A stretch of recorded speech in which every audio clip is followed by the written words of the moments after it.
So you recently came out with your own book, right? Yes, Begin Your Race Being Torturous yes, yes, by Marlon Barbour. yes. Talk to us about that. So, as a child, used to watch your story. I'm quite sure a lot of us have. And, you're dealing with so much stimuli from, whatever you're going through in your home environment.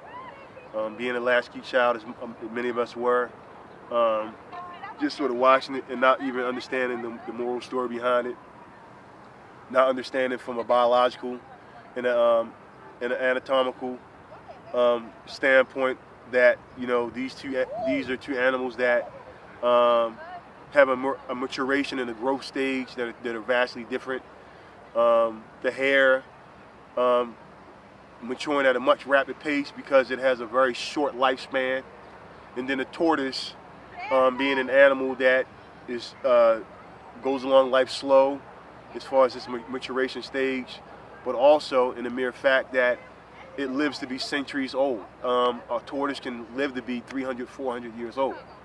And so when you look at these two animals who actually play two characters in this story, you begin to really understand that Aesop, who actually was a Greek slave in Fabulous, who actually was, and so when you look at slave, he was a black Greek slave who through storytelling told these great moral stories to teach humans very valuable lessons as it relates to not just looking at life from just your own vantage point, but looking at it more in depth.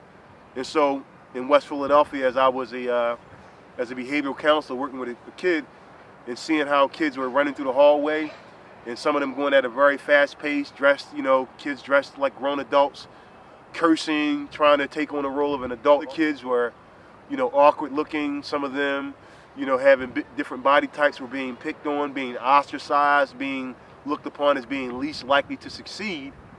And knowing how I lived a fast-paced life as a child, how God slowed me down, knowing how I was looked at in an awkward way because, being very dark-skinned, having a weak muscle in one of my eyes, wearing thick bottle-cap glasses, having no father, being raised by three sisters, my brothers not being present in my life, being a ward of the court, coming into my body as a child, who looked very awkward with a big head and still a small body with really big feet at the age of 10 and a half, 11. I was wearing a size 12 and being picked on because I had big lips.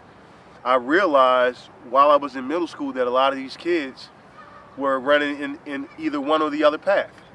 And so right then and there, through divine inspiration, I penned the story, Begin Your Race Being Tortoise, which is a rewrite of one of the greatest childhood fables of all time, The Tortoise and the Hare.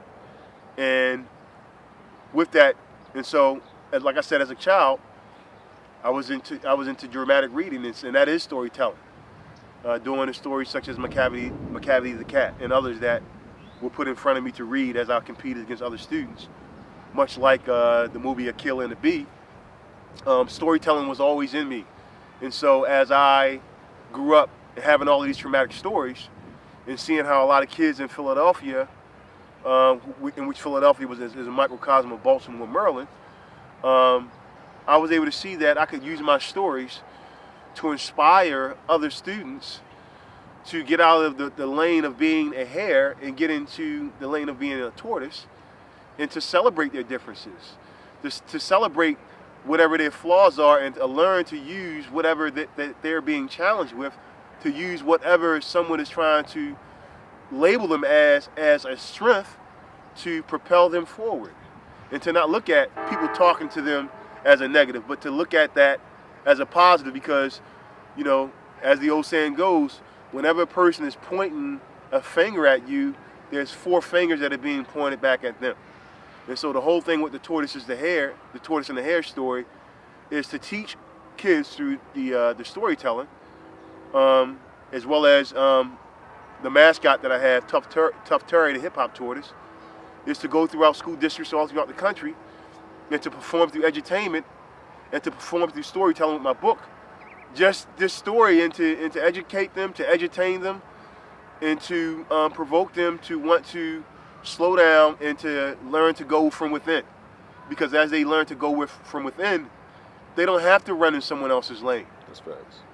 They can stay within themselves and understand that everything that they want to become, everything that they aspire to become, will come from the tools that they have on their tool belt, their human intelligences, the gifts, the inherent gifts that they have, right? No different than George Washington Carver, who created hundreds and hundreds of different types of synthetics and paints from a peanut and from a potato. And so if we learn to do the same thing and look at ourselves like the tortoise and learn to celebrate our uniqueness, then in the end, we will win the race of life. And so that's really what Aesop's fable, The Tortoise and the Hare, and my book, Begin Your Race Being Tortoise, is all about.